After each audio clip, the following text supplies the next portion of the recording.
Welcome to AI Pulse, your briefing for February 11th, 2026. We're here to cut through the noise and give you the signal on what really matters in artificial intelligence. And believe me, it's been an absolutely wild week, so let's just dive right in. All right, let's kick things off with a quote that really sets the stage for everything else. This statement from Donald Trump is a huge reminder of the massive physical reality behind all the digital magic.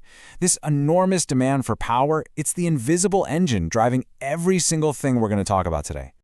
And that incredible need for power? Well, it's what's fueling our first big story, the AI arms race. The pace of innovation this week has been, and I mean this, nothing short of explosive. We're watching the major players go head-to-head in a direct battle for dominance. Talk about a 1-2 punch. First, OpenAI dropped Sora, its new text-to-video model, and the results are just wow. Jaw-droppingly realistic, minute-long videos from just a few words of text. But before anyone could even catch their breath, Google fired back with Gemini 1.5. And the headline here? A 1 million token context window. That's the biggest we've ever seen. To put that in perspective, it's like an AI that can read and understand several books all at once. And listen, it's not just about making cool videos. If you're a developer, you're going to want to pay attention to this. GitHub Copilot just got a monster upgrade, powered by a brand new OpenAI model. This is a big deal because it's an agentic model, and you're going to hear that word a lot today. It's not just suggesting code anymore. It's designed to understand a complex goal and actually execute the steps to achieve it. And it's apparently 25% faster. Meanwhile, the rumor mill is on fire. Leaks are swirling around xAI's next model, Grok 4.2, and the specs are staggering. We're talking a 2 million token context window. I mean, just when we thought 1 million was insane, this doubles it. It's also expected to do video input and generation, and, get this, a feature they're calling the reality engine, a real-time fact checker. That's a potential game changer. So all this amazing new tech, it's incredible, right? But it all comes at a price, a huge one. And we're not just talking about the electricity bill we mentioned earlier. We're talking about massive financial risk. Yeah, and this isn't some far-off what-if scenario. A new survey from Deutsche Bank just dropped, and check this out. 57% of global market experts believe an AI valuation crash is the single biggest risk to the market this year. 57%. And when you look at the breakdown here, it's pretty wild. The fear of an AI bubble doesn't just top the list, it absolutely towers over everything else. It's more than double the concern about a new Fed share or a major credit crisis. That tells you just how high the stakes have gotten. The amount of money being thrown around is just mind-boggling.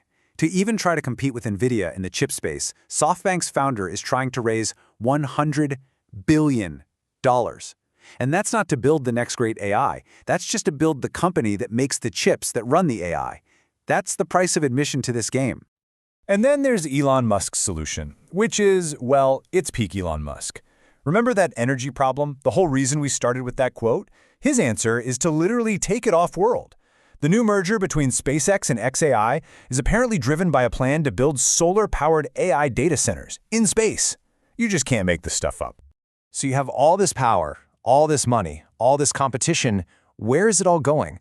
It's all building towards one really important concept. And that brings us to our next section, the rise of the agents. That word I mentioned earlier, agentic. This is the new frontier. So what does agentic even mean? Well, think about it this way. We're moving past AI that just tells you things.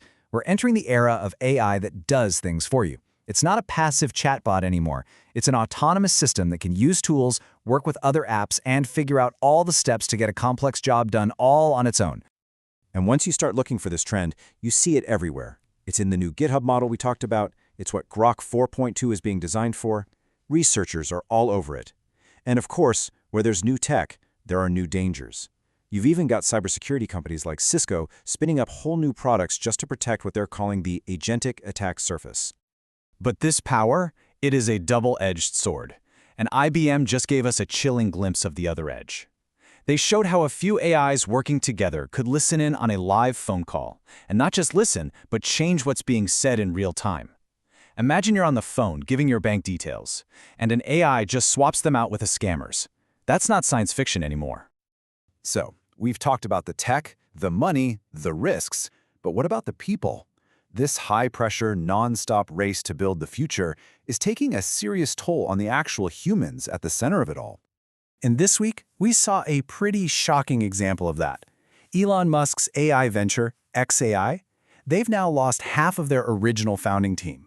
Half! 6 out of the 12 are gone, with 2 more walking out the door just this week. That is a massive brain drain in a very short amount of time.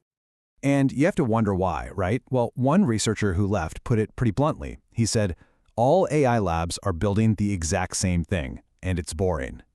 You can just feel the burnout in that statement. This sense that the gold rush to build the same product is killing the creativity. And it's not just the new kids on the block either. Even a titan like Boston Dynamics, the company with the robot dogs, got hit with a bombshell. Their CEO, gone. Just like that. No explanation. It's creating this sense of instability across the whole industry at a really critical time. So okay, you've got this explosion of power, huge financial risk, and the people building it are burning out. It's no surprise that governments and companies are now scrambling to figure out how to put some guardrails in place. Take India, for example. They just rolled out some of the strictest AI rules we've seen anywhere. Basically, if content is made by AI, it has to be clearly labeled. And if that content is flagged as harmful, social media platforms have just 3 hours to take it down. 3 hours! That is a really aggressive timeline. And the big tech companies? They're making moves too, but in very different directions. On one hand, you have Microsoft and OpenAI playing defense, shutting down accounts of state-sponsored groups using their tools for malicious purposes. But on the other hand, you have a company like Reddit cashing in, reportedly signing a $60 million a year deal to let an AI company train on all of our posts. It's a real split. Which really brings us to the biggest question of all. We've seen the incredible power, the insane cost, the human burnout, the frantic attempts to regulate, and it's all pointing in one direction. A future where AI isn't just a tool we use. It's an autonomous agent, an actor in our world. And that leaves us with one simple and frankly kind of scary question. Are we prepared for what's coming next?